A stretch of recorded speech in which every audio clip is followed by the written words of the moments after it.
Yep, it finally happened. Nick Marsh hit the portal, and just because it felt inevitable doesn't mean it's not a big old fat bummer.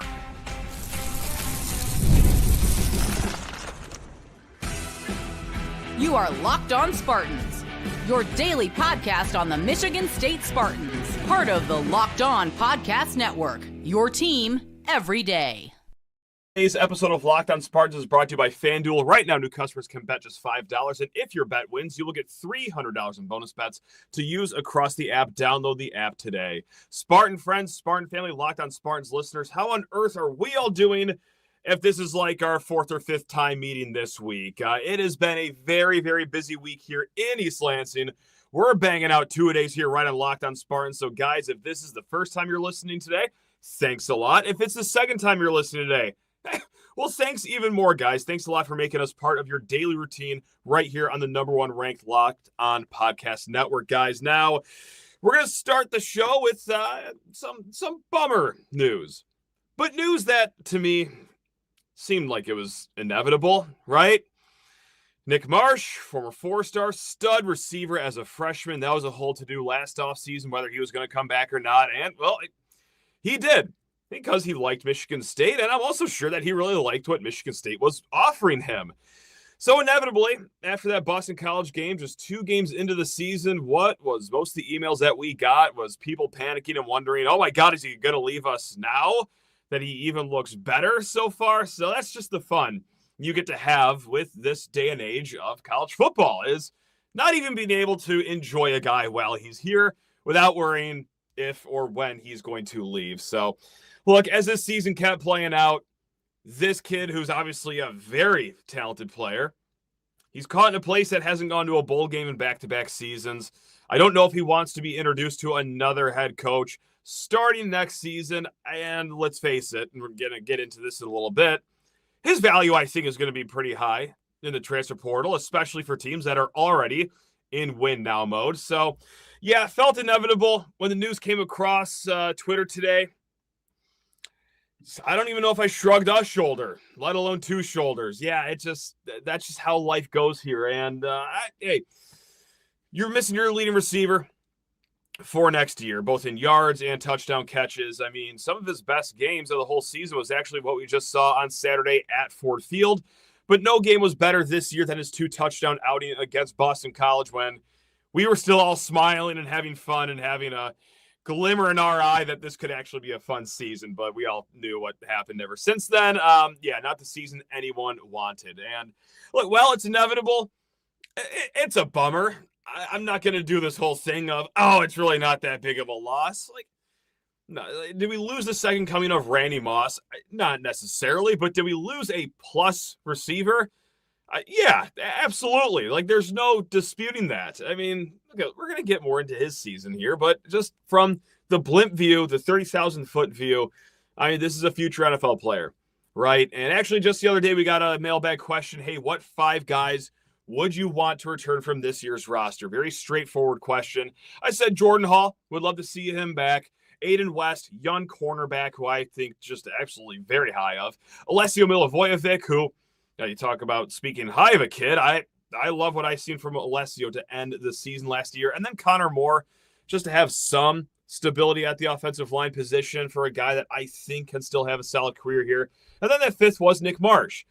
He's a playmaker. Like, you want a weapon like that on your team, but it goes even more of just, hey, who Marsh was as a player. This wide receiver room for next year, once again, just like we had to last offseason, we are hitting the hard reset button, because you're losing Marsh, you're losing Omari Kelly, Alante Brown, Rodney Bullard, if you want to throw those guys in there. And coming back is Evan Boyd, Krishan McCray, Charles Taplin, Bryson Williams, true freshman Braylon Collier perhaps still in the fold. But combine all those guys, that's less than 500 total yards receiving that you're returning to the program. And obviously, you're missing your top 2 guys in Omari Kelly and now Nick Marsh. So, like, there's a lot of reasons to be a little bummed about this. And also, just one additional reason why I'm a tad bummed about this is maybe just for how inevitable it felt. Like, this is the state of the program, which obviously is going to hopefully be revitalized with Pat Fitzgerald here in the very near future. But golly gee, at this point in the last few years, hasn't it felt like Michigan State is just a AAA program?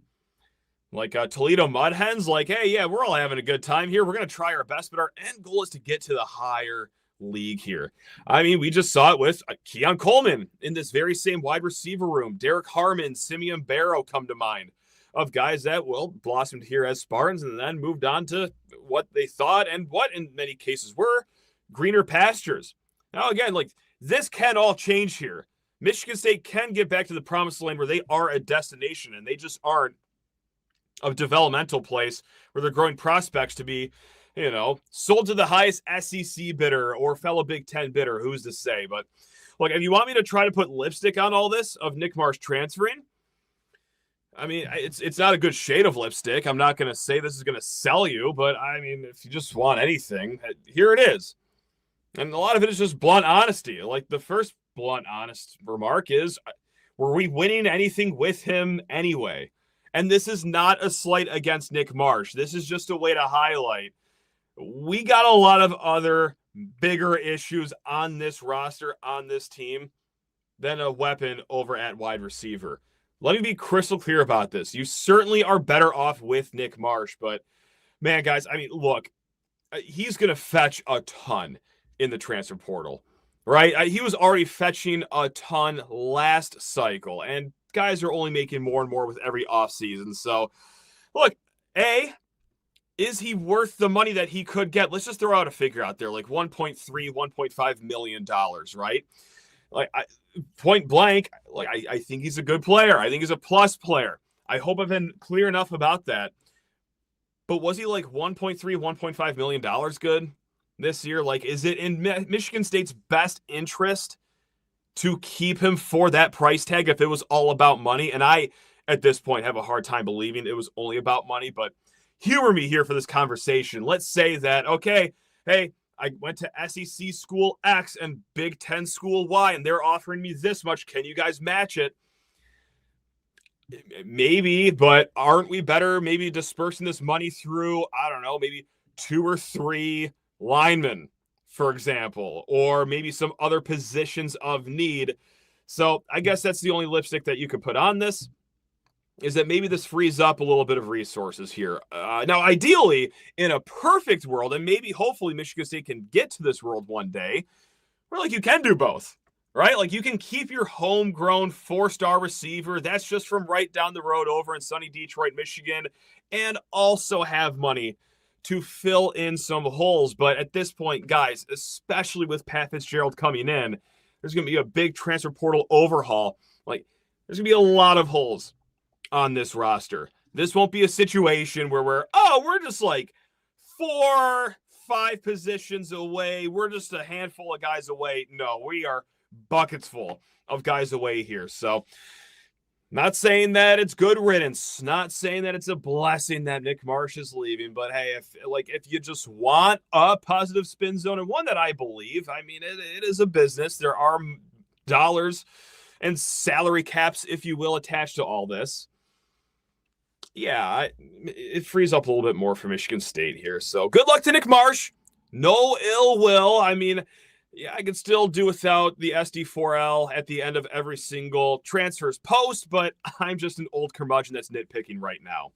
I don't need to hear about how you're Spartan dog for life when you are actively making the announcement that you are leaving the school. But that's the only thing. That's the only comment I have. Otherwise, have only heard good things about Nick Marsh. It's not like I'm going to be buying his next college jersey and rooting for him every Saturday, but I hope it all works out for him.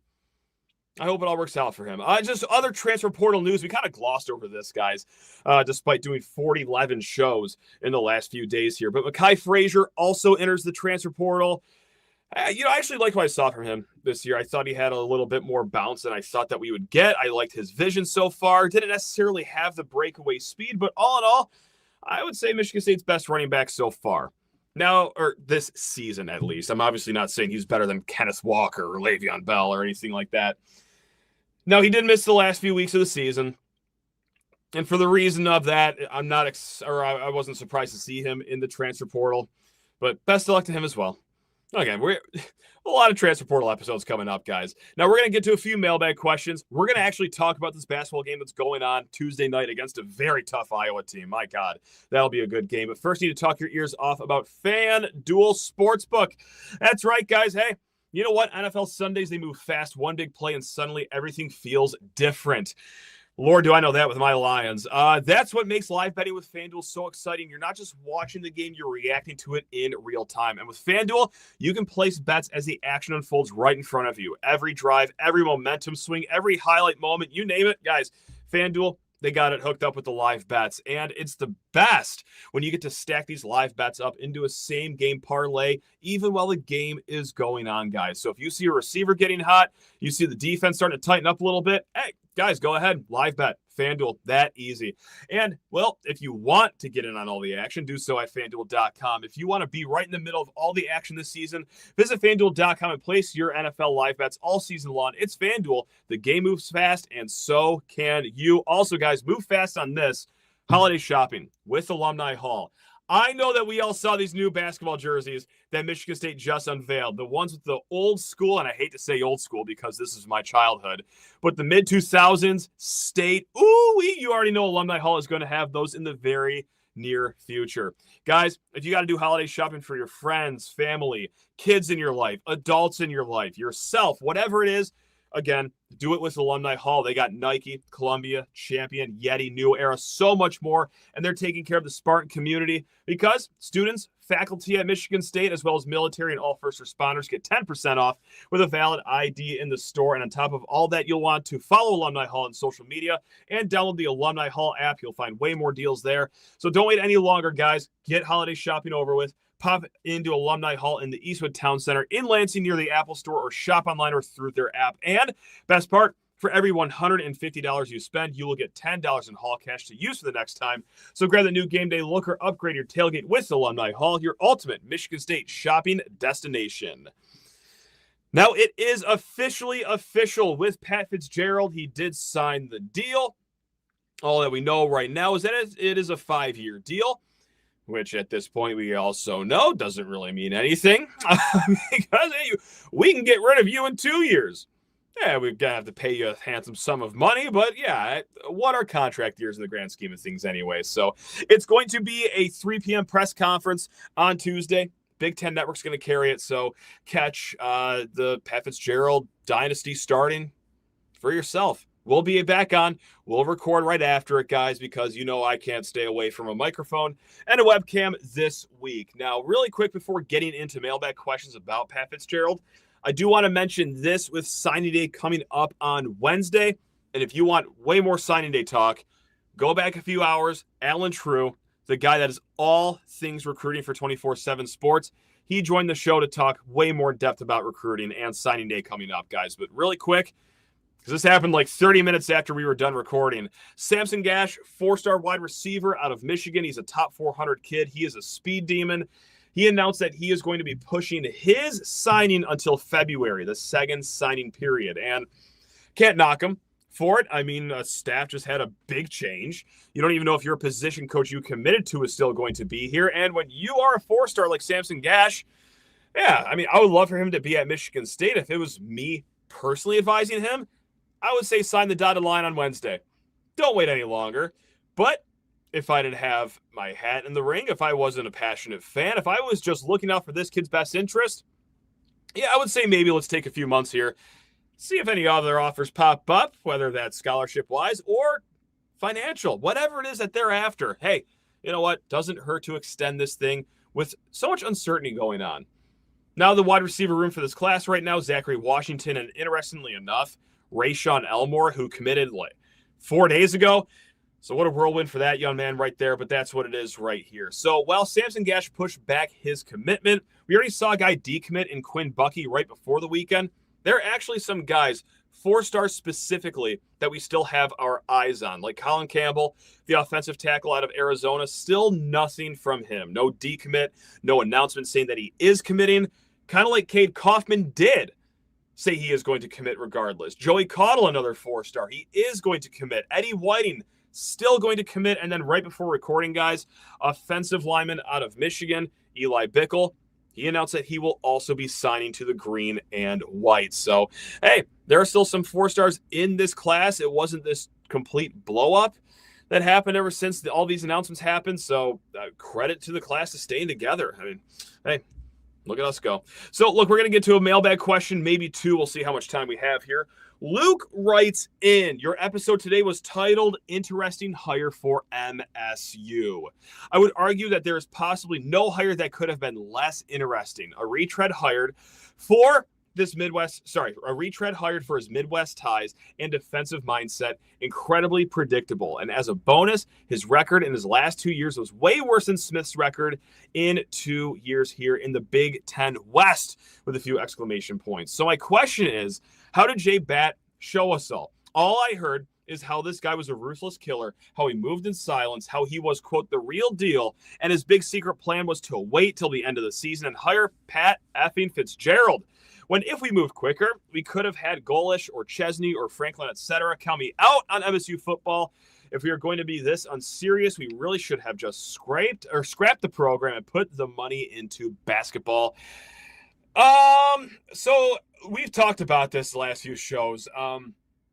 The varying difference of opinions around Pat Fitzgerald are swinging all over the place. Gonna go out on a limb here and guess Luke is not thrilled with the hire. If I could read between the lines right there, I don't think he's all for it. Where there are many fans that they couldn't be more jazzed about this. So no matter what happens, half of us are going to be right, half of us are going to be dead wrong. Let's roll the dice and see what happens these next few years, baby. Look, I'm going to actually fight back on that the interesting hire for MSU is just not accurate because, look, I actually think it is very interesting that Michigan State hired a guy that's been away from the game for 3 years. Like that alone kind of arched my eyebrow immediately. It's like, oh, yeah, we know Pat Fitzgerald from a while ago. Sure, but I think what is more interesting in this, and I didn't speak enough about this, so that's on me for not, I guess, explaining why I threw the interesting label on this. This is an interesting gamble for Jay Batt here, right? I mean, there's a few ways you could have done this and still have Pat Fitzgerald be the guy announced, the guy you wanted all along announced. Like if you just let Jonathan Smith go after the pick your game, Michigan game, Minnesota game, UCLA game, whatever, you at least put up this perception to the public that, hey, we're moving on. We're going to do our due diligence. Look at other coaches. We'll bring some guys in for interviews. Oh, that's right, Alex Golish. Oh, we'll throw a rumor out there that we're talking with him. Bob Chesney? Sure, yeah, we'll dangle a rumor out to you swine and see if any of you bite that. But no, they did this all under wraps pretty much. I'm sure they did a little bit of vetting and poking around, but not so much where, yeah, the public was made aware of it. It's a very, I know what I'm doing. Everyone just trust me and just stop asking questions about why I've been so silent sort of move. So that's why it's interesting. He's putting a lot of chips in the middle for a move like this. So a move made with a lot of bravado, if you will. Not even a public search, and I think that's very unique. Now, as far as the Jay Batt, I thought this guy moved in silence, thought he was a ruthless killer. Stay tuned for what happens this weekend, if everything goes according to plan here. I think you're going to be happy here, and this might change your opinion on how things can shake out for Pat Fitzgerald. It'd be interesting to see how it shakes out for any coach based on what I'm hearing. So I've been told not to say any more things on that, or otherwise unmarked black vans are going to show up at my house and you'll never hear from me ever again. So let's move it on to the next question here. This is from Josh. I'm trying to get on board with this move of firing Smith and hiring Fitzgerald, but I'm having a hard time buying that this is actually an upgrade. I thought by the end of the year, things were starting to click, and Smith was only a year away from getting State to 7 or 8 wins. Now they fire him and hire a guy that hasn't coached in 3 years and had no success in the transfer portal era, and we're supposed to believe it's an upgrade because he sounds good at the podium. Convince me this is a good move. Okay. This is a good exercise here. I got to convince you that this is the right move because, hey, I'm not here as defiant as I was a few years ago when Jonathan Smith got hired saying, yes, this is great for Michigan State. No, I've said the last few shows that Fitzgerald is like a 5 out of 10 for me. And I understand that's an incredibly underwhelming and boring opinion to have as a podcaster. I should be coming in with hot takes, but I think there are concerns. Being away from the game for 3 years, not carrying in any roster that you've had at a previous school, kind of like Curt Cignetti just did. Right? He brings in a bunch of guys from James Madison. You see it happen all the time. You saw it happen here at Michigan State. Jonathan Smith bringing his 4-star quarterback, bringing a good tight end, bringing a good offensive lineman. Fitzgerald doesn't have that. Like, there are some concerns, certainly, but convince you that this is a good move. Why do I think that this can be a good move? Why am I not a 1 out of 10? Well, it's because, hey, he knows the conference. He knows the region. And I know that just sounds so cliche and like it doesn't really matter, but by golly, if there's anything the last few years showed us, is that, yeah, having a connection to your region, having a connection to your school, or at least your conference, I think does go a long way. With donors, with fan energy, maybe even establishing an identity if you want to see that reflected on the field. But he knows how to lead. I mean, he's done it for 17 years at Northwestern, and I know the last few years were turbulent, both on and eventually off the field, which, again, we're going to have the conversation eventually here, but I keep maintaining that he feels exonerated. It was what it was. So he knows how to lead. He got less with more routinely at Northwestern, and this is something we just talked about with Alan True. His recruiting class is always ranked like in the 50s, and that's not because he was a bad recruiter. That's because Northwestern kind of was in their own league as far as academic admissions, how hard it is to actually get a football player into the school because of the high standards that they have. There are some schools in this very conference, in this very state, that like to talk the talk and say, oh, we have higher standards, we can't get some certain players. No. Northwestern actually walked that walk, and they still produced, 3 10-win seasons. They went to 10 bowl games in 17 years. Not bad. Like, that's not nothing to do that. I also do want to say this about the last 2 years where he did combine for 4 wins. Like, it was a disastrous end there. I do think there is something to it being the start of the transfer portal era when all this unfolded. Right? Like, okay, roster palooza, movement is everywhere, guys jumping ship to go to better places. That's not an era that Northwestern was really necessarily built to thrive in, right? Like, they did lose a good amount of players in 2021, before 2022 as well. I mean, it was open season. Still kind of feels like it is open season a little bit. Hopefully this one transfer portal window helps that. But look, was that the only reason Northwestern was bad? No, certainly not. But it didn't help them. So, like, he says he's gone away and, he's gotten his PhD in this new era. And I saw the interview. I thought it was a good interview that he did with College Game Day a few weeks ago. But allow me to at least see this all play out before I just blindly buy into it. It's great that he said that he's gotten his PhD and all this stuff the last 3 years when he's been on the sidelines. But, like, what else was he going to say? Like, no, I've actually just been playing Xbox. I've been playing Halo for the last 3 years. Like, no, of course he's going to be talking the talk. So, hey, you know what? If you're just blindly inclined to believe it, go for it. I envy you. I just want to see it actually play out here before I really start going gun-ho on, yes, this is the guy. So that's why I reside on a very boring island. The 5 out of 10 island. I know. You guys expect more of me, but no, I think there are concerns, but I also think that there is great reason for optimism, especially should money start to be shoveled into this program the way it wasn't for Jonathan Smith there. So, guys, let's talk about this basketball game here because 7 p.m. on Peacock. Man, oh, man. Iowa looks good. I think Michigan State certainly looks better. Like, I think Michigan State should and will win this game. But, man, Bart Torvik has this game as a low-scoring 70-64 victory for your Michigan State Spartans. Now, Ben McCollum, in his first year with Iowa, he's got them boys cooking right now. 7-0 right now for the Hawkeyes, and that's 6 double-digit wins in the mix. Now, these wins that came by double digits, they're against Robert Morris, Western Illinois, Xavier, Southeast Missouri State. That's right, the powerhouse down there, Chicago State, and Grand Canyon. But that 7th win, pretty solid win against Mississippi. And we know how hard Chris Beard teams are to defeat based on last year's tournament. That was a grind it out, slug it out sort of game last year. And it was for Iowa, too. They beat them on a neutral court by 5 points. But, hey, scoring north of 70 points against a Chris Beard team, that's not nothing. So what does this Iowa team do well? Why are they just on the outside of the top 25 for the AP poll? They're actually number 26 if you went that far and counted the votes. Well, speaking of top 25, they are top 25 in assist rate.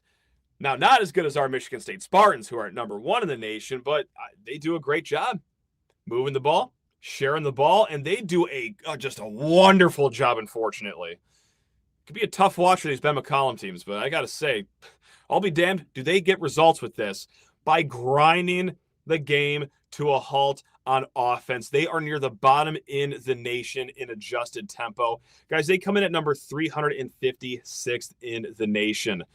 You will be playing defense for 27 seconds per.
So sometimes when you're doing a live stream, your home internet just cuts out.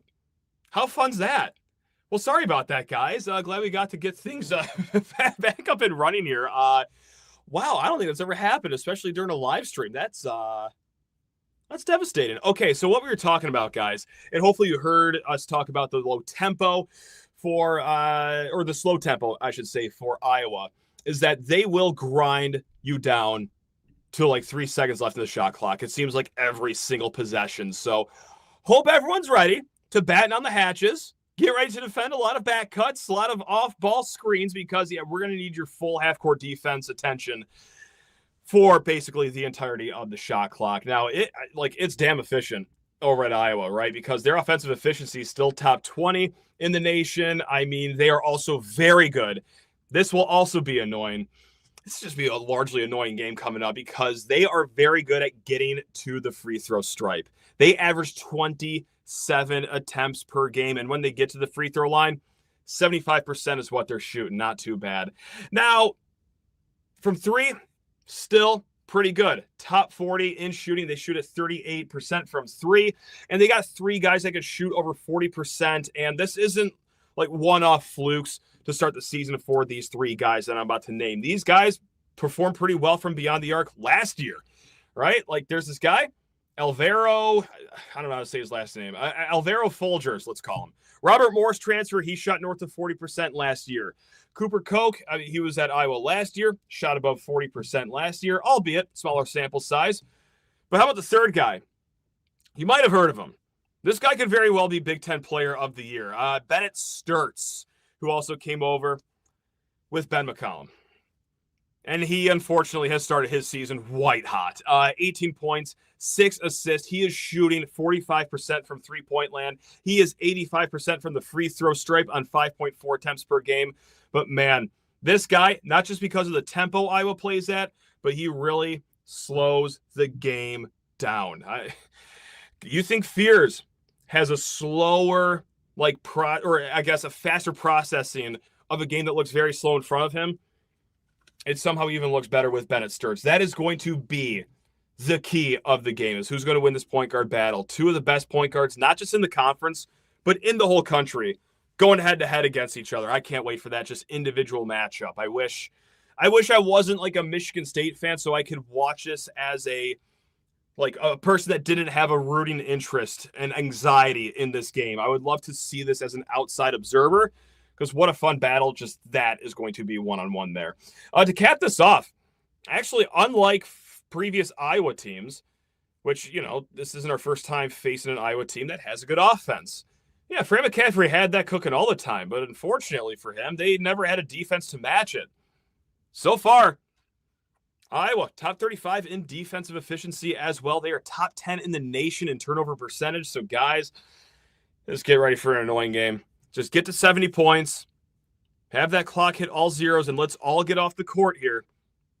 1-0 in Big Ten play. Right ahead of a top 10 matchup against Duke coming up this week. Duke coming in at number 4 in the latest AP poll. Michigan State, as you know, number 7. Hey, here we are.